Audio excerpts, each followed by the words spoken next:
امی تجاری جیانا بی سروکاتی قبول نکن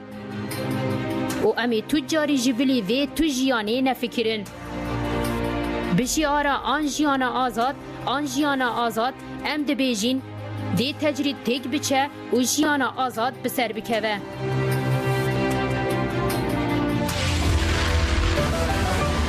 ایرا رادیو دنگی گله.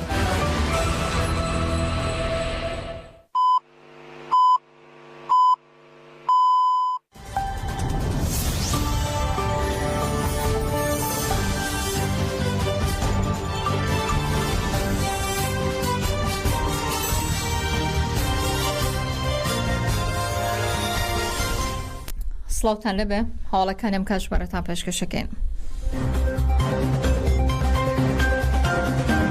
یەکێتی دەڵێ ئامانج لە سکاڵەکە یەکێتی نیشتیمانی کوردستان لە دادگای فیدراڵی ئەوە بوو کە یەکێتی ویستێتی سیستەمی هەڵبژاردننی هەرێمی کوردستان هاوتەریوی سیستەمی هەڵبژاردننی عێراقی فیدراڵ بێ. ئەمڕۆ لە تیفنەروەی لە پسراوی بۆردی ڕاگەیاندنی یەکێتی نیشتیمانی کوردستان یەکێتی نیشتیمانی کوردستان لە کۆنگرەی ڕۆژنامەبانیدا سەبارەت بە بڕیارەکەی دادگای فیدراڵی عێراق ڕایگەیاند کە بڕیاردان لەسەر گۆڕانکاری لە یاسا هەڵبژاردنەکانی هەرێمی کوردستان لە یەکبازنەی و بۆ فرەبازنەی خواستی یەکێتی بووە کە هەوڵێکی زۆری بۆدا و پێداگیری کردکەم گۆڕانکاریە بکرێت لە یاساکەدا و لە پسراوی بۆردی ڕاگەیاندنی یەکێتی ئاماژەی بۆش کردووە ئەوەی یەکێتی پێداگرتر کرد لەسەر سکاڵاکە ئەوە بوو کە یەکێتی ویستێتی سیستەمی هەڵبژاردننی هەرێمی کوردستان هاوتەریوی سیستەمی هەڵبژاردننی عێراقی فیدراڵکە و دەڵێ بەم سیستەمە چیتر لەسەر حسابی پارێزگایە کاندیدێکی پارێزگایەکی دیکە دەرناچێت بۆ حکومەت پێشتریش نمونە لەم شێوە زۆر بووە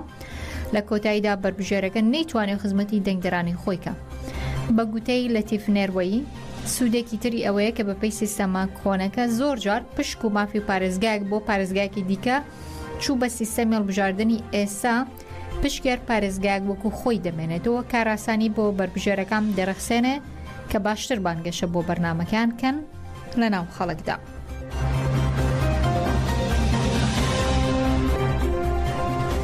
وا ڕێواسفاق سەرۆکی خولی پێشووی پەرلەمانی کوردستانیش دەڵێ کە مەترسێکی جددی لەسەر قەواری یاسای هەرێمی کوردستاندا هەیە. ڕێواسفاق لە میانی چۆپێکەوتنێکدا باسی لەوە کردووە کە ناتوانین بڵین دادگای فیدراڵی بڕیاری نادەستوربوونی داوە ئەو قسێ بۆ من نابێ بەڵام لە پرسی کۆتاکان بۆ ڕای یەکێتی نیشتیمانی کوردستان ئەوەی کە یەکێتی پابەندە بە ڕێزگرتن لە پاراستنی مافەکانی کەمەنەتەوەکان و ئەوان بە پلە دوو ناو نابینن. ڕەواسفاق واسی لەو کردووە مەترسی لەسەر دامەزراوە شەڕەکانی هەرێم هەیە و مەترسیەکی شکاڵتە نیە هیوادارن هەڵبژاردن لە سەرەتای مانگی 6 ئەنجام بدرێن ئەمە واقعێکی نوێ دەبێت مامەڵەی لەگەڵ بکرێن. سەرۆکی پێشووی پەرلەمانی کوردستانەوە خستۆتە ڕوو یەکێتی لە هەموو هێزە سیاسەکانی دیکە زیاتر ئامادەیە بۆ هەڵبژاردن.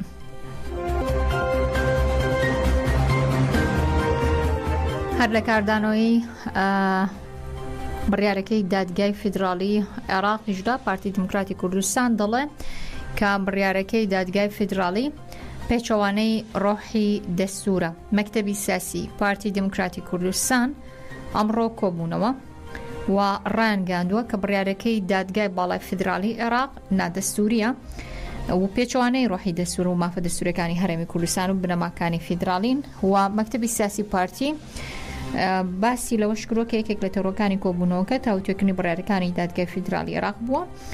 ئەوەکو ئاماژەم پێدا لە کۆبوونەوەکەدا باسییان لەوە کردووە کە ئەو بڕیاری دادگای فیدراڵی پێچوانەی ڕۆحی دەستوری هەرێمی کوردستان بووە. لەبارەی بڕیاری دادگای فیدراڵی عێراقەوە وردەکاری زیاتر لەبارەی ئەو بڕیارە کەچی دەستوریە و چی نادەستوریە لە راپۆرتێکدا کۆمان کردوێتەوە پێکەوتگەویستی دەبین. بڕیاری دادگای فیدراڵی عێراق لە دژی یاسای هەڵبژاردننی پەرلەمانی کوردستان وا دەکا لیستی تاکە کەسی بەشدار بێ لە هەڵبژاردن و ژمارەی کورسیەکانی پەرلەمانیش کە بۆ 100 کورسی کەم دەکرێتەوە بەسەر 4 پارێزگا دابەش بکرێن. دەنگدەریش بە کارتی بایۆمەتری دەنگ دەدا بەڵام دیار نییە چارەنووسی کۆمیسیۆنی هەڵبژاردن و ڕاپرسیارەمی کوردستان چی دەبێت. هەروەها دادگا کۆتایی بە کورسی کۆتاکان هێناوە کە دەبێت ڕکابەری لیستەکانی دیکە بکەن هاوکات پەرلەمانی کوردستان بۆی نییە بڕیار لەسەر پرسە چارە نووسازەکان بدا. ئەو 11 کورسی کۆتاکان بە 2 قۆناغ زیاد کراون. ساڵ 1992 بە بڕیارێکی ئەنجومەنی باڵای سیاسی بەرەی کوردستانی 5 کورسی بۆ کوردستانەکان زیاد کرا. دواتریش لە ماوەی ساڵ بژارنی ساڵی 2009دا 5 کورسی بۆ تورکمان و کورسێکیش بۆ ئەرمەنەکان زیاد کراوە. بەڕارێکی دیتکەی دادگا لەبارەی بڕگەی یەکەمی مادەی 6 دووبارەی یاساکەیە دەستەواژێکی بەنادەستوری زانیوە کە دەڵێ کۆمیسیۆنی باڵای سەربەخۆ هەڵبژاردنەکان دەچێتە جێگەی دەستەی باڵای هەڵبژاردنەکانی پەرلەمانی کوردستان بۆ سەرپەرشتیکردنی هەڵبژاردننی پەرلەمان تاوەکو پێکهاتەی دەستەی باڵای هەڵبژاردن و ڕاپرسی هەرێمی کوردستان لەبری ئەوە دەستەواژێکی دیکەی داناوە کە ئاماژە بۆ دەکات کۆمیسیۆنی باڵای سەربەخۆ هەڵبژاردنەکان جێگەی دەستەی باڵای هەڵبژاردننی پەرلەمانی کوردستان دەگرێتەوە بۆ سەرپەرشتیکردنی هەڵبژاردن. ئەو بڕگەی ڕوون نییە کە مەبەست لەی هەڵوەشانەی کۆمیسیۆنی باڵای هەڵبژاردن و ڕاپرسی هەرێمی کوردستانە یاخودنا لە کاتێکدا پێشتر دادگا سکاڵایەکی ڕەت کردێتەوە بۆ بەنادەستوری ناساندنی کۆمیسیۆنی هەڵبژاردنەکانی هەرێمی کوردستان. ڕۆژەی 4 تشرینی یەکەمی 2022 دادگای باڵای فیدرالی سکاڵایەکی ڕەت کردەوە کە پێشکەش کرابوو بۆ ئەوەی کۆمیسیۆنی باڵای هەڵبژاردن و ڕاپرسی هەرێمی کوردستان بەنادەستوری بزانێ. بڕیارێکی دیکەی دادگا نادەستوری بوونی بڕگەی 4 مادەی 6 یاسای هەڵبژاردن بوو کە باس لەوە دەکات دەستێکی دادوەری لە دادگا پێداچوونەی هەرێمی کوردستان پێک دێنرێ بۆ تاوتوی تانەکانی هەڵبژاردن. بڕیارێکی دیکەی دادگا نادەستوری بوونی مادەی 9 یاسای هەڵبژاردنە بەو پێی دەگەڕێتەوە داڕشتە ڕەسەنەکەی بەر لە هەموارکردنەوەی ساڵی 2004 کە هەرێمی کوردستان دابەش دەکات بەسەر چەند ناوچەیەکی هەڵبژاردن بەو مەرجەی لە 4 ناوچە کەمتر نەبێ. بۆ پێی ئەو 100 کورسیەدا بەشتەکرێت بەسەر 4 ناوچە هەڵبژاردن ئەگەری زۆر ئەوە هەیە بەسەر 4 پارێزگای هەرێمی کوردستاندا دابەش دەکرێت. بە گوێرەی نوێترین ئاماری دەستگای ئاماری عێراق بۆ ساڵی 2023 ژمارەی دانیشتوانی هەرێمی کوردستان 6,035,454 کەسە بە پارێزگای سلێمانی 2,320,434 کەسە، پارێزگای هەولێر 2,097,205 کەسە، پارێزگای دهۆک 1,461,457 کەسە، هەرچی پارێزگای هەڵەبجەیە 124,458 کەسە. بەدابەشکردنی ژمارەی دانیشتوانی هەرێمی کوردستانیش بەسەر 100 کورسیدا هەر کورسێک بەرامبەر بە 60,000 کەسە بەو پێی بە نزیکەی پارێزگای سلێمانی 39 کورسی بەردەکەوێت، هەولێر 35 کورسی، وا دۆک 24 کورسی و هەڵەبجە تەنیا 2 کورسی بەردەکەوێت. یەکێکی دیکە لە بڕیارەکانی دادگای باڵای فیدرالی تایبەتە بە ژمارەی بربژێرانی لیستەکە. ئەو دادگایە 2 دەستەواژەی مادەی 22 یاسای هەڵبژاردننی پەرلەمانی کوردستان بەنادەستوری زانیوە کە بریتین لەسەر ئاستی کوردستان ئەوی دیکەیان دەڵێن نابێ ژمارەی بربژێرانی لیستێکی هەڵبژاردن لە 3 کەس کەمتر بێ وە کردی بەوە کە هەر لایەنێکی سیاسی لە هەرێمی کوردستان دەتوانێت لیستێکی تایبەتیە بێ کە ڕێژەی ژن تێیدا لە 100% کەمتر نەبێ. یەکێکی دیکە لە بڕیارەکانی دادگا ئەوەیە مادەی 3 هەمواری ساڵی 2013 بەنادەستوری زانیوە کە لە هەموارەکەدا مادەی 7 یاسای پێشووی هەڵبەشاندۆتەوە و دادگاکە دەڵێ پێویستە کار بە دەستەواژەیەکی دیکە بکرێ کار هاوڵاتیەک 18 ساڵی تەواو کردبێ کارتی دەنگدانی بدرێتە. یەکێکی دیکە لەو بڕگانێک کە دادگای فیدرالی ڕەتی کردێتەوە بڕگەی 2 مادەی 56 یاسای هەڵبژاردنە کە تایبەتە بە دەسەڵاتی پەرلەمانی کوردستان بۆ بڕیاردان لەسەر ڕێکەوتن و یەکلایکردنەوەی کێشە چارە نووسازەکانی گەلی کوردستان و دیاریکردنی پەیوەندی یاسایی لەگەڵ دەسەڵاتی ناوەندیدا.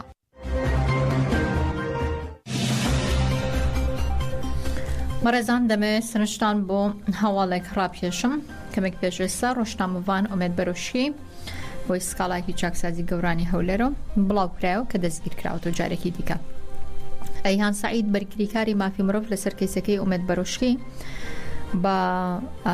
میدیاکانی ڕاگەاندووە کە ئەمڕۆ کاتژمێر 10 سەر لە بەیانی هێزێکی ئەمنی چوونەتە سەرماڵی و ڕۆژنامەوانە بۆ دوای دەستگیرکردنی لە بنکەی پۆلیس لە بنکەی پۆلیسی ماڵتاوە گواستراونەتەوە بۆ چاکسازی زرکە. ئەو دەڵێ ڕۆژنامەوانە بە تۆمەتی ناوزڕاندن و تەشهیر دەستگیر کراوە لەلایەن چاکسازی گەوران لە دهۆک سکاڵای لەسەر تۆمارکراوە سەبارەت بۆ کاری تۆمارکردنی و سکاڵاش لەلایەن چاکسازی گەورانی هەولێرەوە. ئایهان سایت باسی لەوە کردووە سکاڵاکە تۆمارکراوە دوای ئەوەی لە 23 ئەم مانگەدا ئومێد بەرۆشکی وتێتی مەلا نەزیر بەرواری لەلایەن ئاسایشەوە لە چاکسازی زرکە ڕفێنراوە. ئەو شڕۆن کردێتەوە کە گرتنی ئومێد بەرۆشکی بە مادەی 2 خراپ بەکارهێنانی مۆبایل یاسایی نییە و دەڵێ قسەکانی ئەو ڕۆژنامەوانە هیچ تەشهیری تێدا نیە لە بەرەوەی هەواڵی ڕفاندنی مەلا نەزیر کادرەیەکێتی لە چاکسازی زرکە بۆ ئاسایشی ڕاستە و ئاوکات کە سوکاریشی ئەم قسەیە دەکەن کەواتە هیچ تەشهیرێکی نەکردوە پێویستە بە زووترین کات ئازاد بکرێت.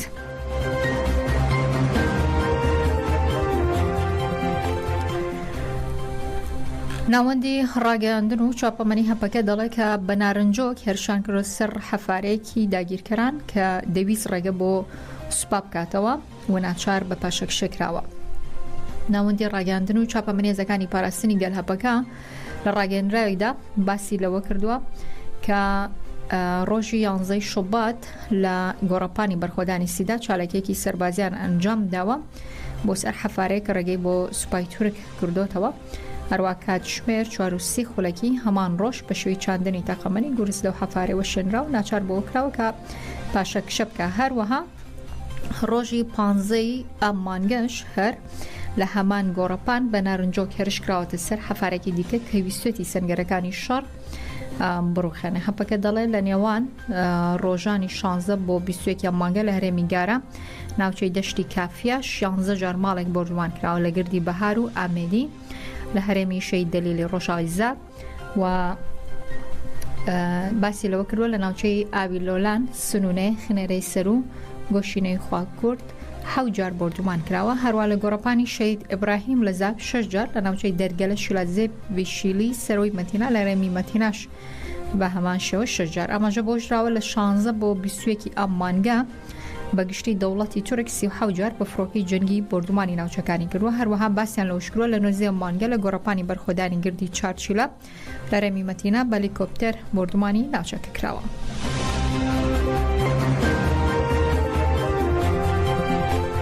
هاوسەرۆکاتی دەسێ بەڕێوەبەری کەجۆکەش بە بۆنەی ئەنجامدانی ئۆپراسیۆنی شۆڕژگەری شەید دۆغاڤیان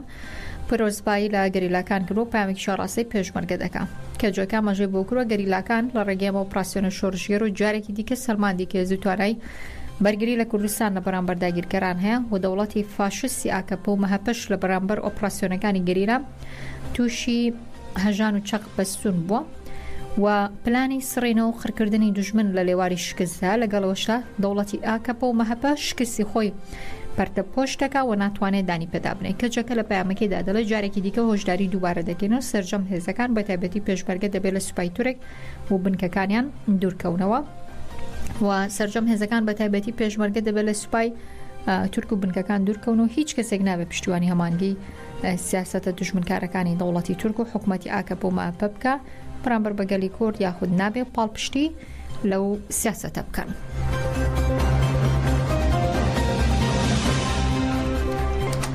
گەنجانی شۆڕژگەرم هەفتەیە بەردەوام بوون لە چالاکیەکانیان و لە بەردەم بارگەینەتەوەی گوتوەکان داوای ئازادی جێسێ ڕێبەرۆجەلان و بەرفراوانکردنی بەرخۆدانیان لە گەنجان کرد. انجینار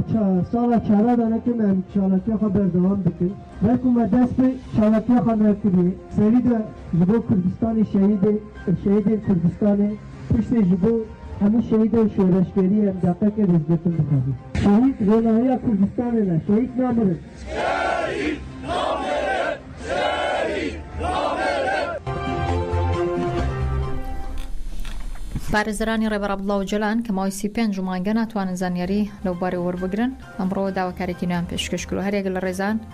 ببورن لە ڕازی ئوستورک جەنگیزیرکلی ئامران ئەکمەکچی ئیبراهیم بلمەس لە پارێزەرانی نووسینگە یاسای سەدا بۆەوەی بتوانن دیدار لەگەڵ ڕێبەر و جەلان و عومەر خەیری کۆنار حەمڵی هەڵدرم و ساکتاش ئەنجام بدەن. سەردانی هەرێک لە داواکاری گشتی کۆماری بۆرسا و پڕبراتی زیندانی ئیمرالیان کردووە و پەیوەندی ڕێبەرۆجەلان لەگەڵ ژیانی دەرەوە بە تەواتی پچراوە هیچ وەڵامی داواکارێک بۆ دیدار نادرێتەوە. هەندێک جار دوای چەند مانگێک بە پارێزەران دەڵێن کە سزای دیسپلین هەیە و مافی دیدار لەگەڵ پارێزەران و خانەوادەی ڕێبەرۆجەلان سێ زیندانی دیکە بە بیانووی سزای دیسپلین ڕێگیری لێ دەکرێت کە لە نێوان ساڵانی 2021 تاوەکو 2023 لە هەر سێ مانگێکدا لایەنی کەمپێن سزای دیسپلینی بەسەر عەبدوڵڵا جەلان و زیندانانی دیکە سەپێنرا و چاوپێکەوتنیش ڕێگری لێکرا سەرڕای هەموو سەردانوتانەکان هۆکاری سزای دیسپلینەکان و ژمارەی دۆسیەکان لەگەڵ پارێزەراندا باس ناکرێت.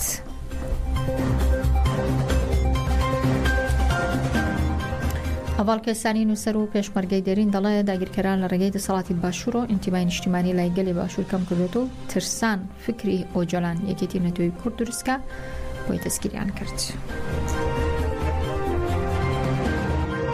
گەرێ مەهر لە سەرەتاوە سەیری مێژووی کورد بکەین یا خاچی کوردستان بکەین بە درێژایی مێژووی نووسرا و دەتوانم بڵێم کوردستان داگیرکراو بووە سەردەمێ فلان وڵات سەردەمێ فلان ئیمپراتۆریەت یا وڵاتی جیاجیا کوردستانیان داگیر کردووە بەڵام ئەمە نەبوو تەمایی ئەوەی کە خەڵکی کورد کوردستان بەی خۆی نەزانێ نیشتیمان بەی خۆی نەزانێ میشە نیشتیمانی بەی خۆی زانیوە هەر بۆیش ئەو ڕاپەڕینانەی ئەو بەرەنگاریانەی کە لە مێژوودا ڕوویانداوە دژی داگیرکاری مەبەستمە لە نەتیجەی و ئینتیمان نیشتیمانیەوە بووە دیارە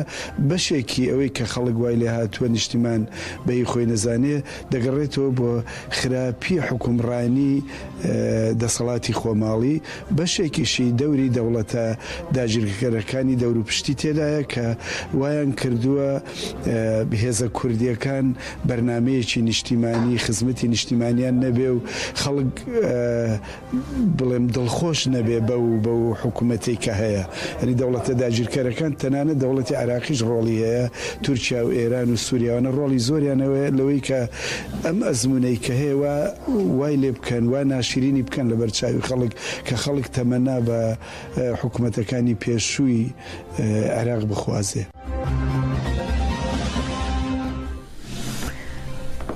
لەگەڵتان بەردەوام دەبین ئاماری لە سەرداردانی هاوڵاتیانی کورد لە ڕۆژهەڵاتی کوردستان ڕاگەیەنراوە تۆڕی مافی مرۆڤی کوردستان لە راپۆرتێکدا باسی لەوە کرۆ کە لە ماوەی 3 ڕۆژ ڕابردوودا لەلایەن دەستگای دادوەری کۆماری ئیسلامی ئێران و سزای لە سەرداردانی زیندانی کورد جێبەجێ کراوە.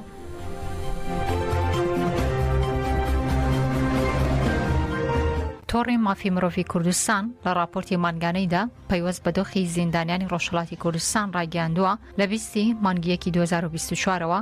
تاوەکو 22 2024 لانیکەم 10 زیندانی کورد لە زیندانەکانی قزل حەساری کەرەج زیندانی ناوەندی کەرەج و هەمەدان بە تۆمەتە سیاسیەکانی وەکو سیخۆڕیکردن گەندەڵی لەسەر زەوی و تۆمەتی پەیوەندیدار بە مادەی خۆشبەرەوە لە سێدارە دراون. تۆڕی مافی مرۆڤی کوردستان لەبارەی لە سێدارەدانی 4 زیندانی سیاسی کورد بە ناوکانی پژمان فاتحی، محسین مەزلوم، محەممەد فەرامەرزی، وەفا ئازەربەر ئەندامی حەزبی کۆمەڵی کوردستانی ئێران کە بە تۆمەتی سێخۆڕیکردن بۆ ئیسرائیل لە 29 مانگیەکی 2024 و لە زیندانی قزل حەسار لە کەرەج لە سێدارە دراون دەڵێ ئەو 4 زیندانی سیاسیە لەو کاتەوە لە مانگی حوتی ساڵی 2022 دەستگیر کراون تاوکو ڕۆژێک پێش جێبەجێکردنی سزاکان مافی بینینی خێزانەکان لێزەوت کراوە. ئەوەشی خسۆتە ڕوو لە پرۆسی دادگایکردنی ئەو 4 زیندانی سیاسیەدا ڕێگە بە پارێزەرەکان نەدراوە لەگەڵیاندا کۆ بێتەوە یان لە دادگایکردنەکاندا ئامادە بێ تەنانەت پارێزەرەکان مافی دەستڕاگەیشتنی بە زانێرەکانی دۆسەکان نەبووە. لە بەشێکی دیکە راپۆرتەکە داهاتووە لە ماوەی 3 ڕۆژی ڕابردوودا لانیکەم 12 هاوڵاتی مەدەنی و چالاکوانی کورد لە پارێزگاکانی تاران، کوردستان، ئازەربایجان و ڕۆژاوا ئیلام سزای لە سەرداردانی زیندانی کراوان و قامچی لەدان و غەرامیان بەسەردا سەپێنراوە. راپۆرتەکە مەژەی بە چەند لەو زیندانیانە دەکا کە ڕوبەڕووی تۆمەتی قورسی سیاسی بوونەتەوە لەوانە یوسف ئەحمەدی زیندانی سیاسی کورد کە بە تۆمەتی بەغی لە ڕێگەی ئەندامەتی لە یەکێک لە حەزبە کوردەکانی ئۆپۆزیسیۆن و بەشداری لە کوشتنی دوو ئەندامی سوپای پاسەران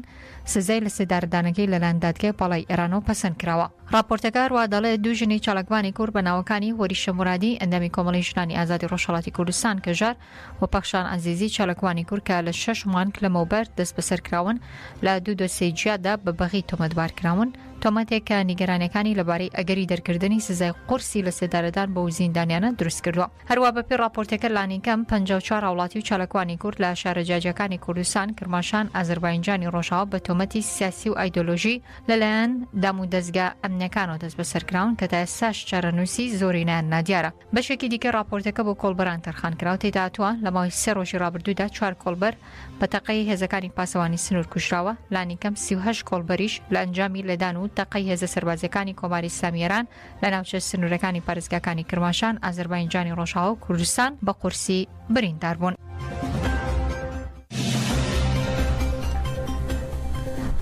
لەگەڵتان بەردەوامەبین لە دوایین هەواڵیشدا سەرلەبایانی ئەمڕۆ بۆ مەلەرزێک بە گۆڕی 4 پلەرەختە شاری گیلانی لە پارێزگای کرماشان هەژان تاوەکو ئێستاش دیار نییە کە زیانەکانی چین بە پێڕاپۆرتی ناوەندی تۆماری بۆ مەلەرزەی ئێران کاتژمێر 36 خولەکی بەربیانی ئەمڕۆ بۆ مەلەرزێک بە گۆڕی 4 پلەرەختە لە قوڵای 10 کیلۆمەتر زەوی لە شاری گێڵاندا ڕوویداوە و بۆ مەلەرزەکە لە قوڵای 10 کیلۆمەتردا بووە. بەیانی ڕۆژی چوارشەمەش بە هەمان شێوە بۆ مەلەرزەیە بە گۆڕی 3.3 پلە شاری کرماشانی هەژان بەڵام بەپێی راپۆرتی ناوەندی کۆنتڕۆلی پارێزگای کرماشان و بوومەلەرزەیە هیچ زیانێکی نەبووە.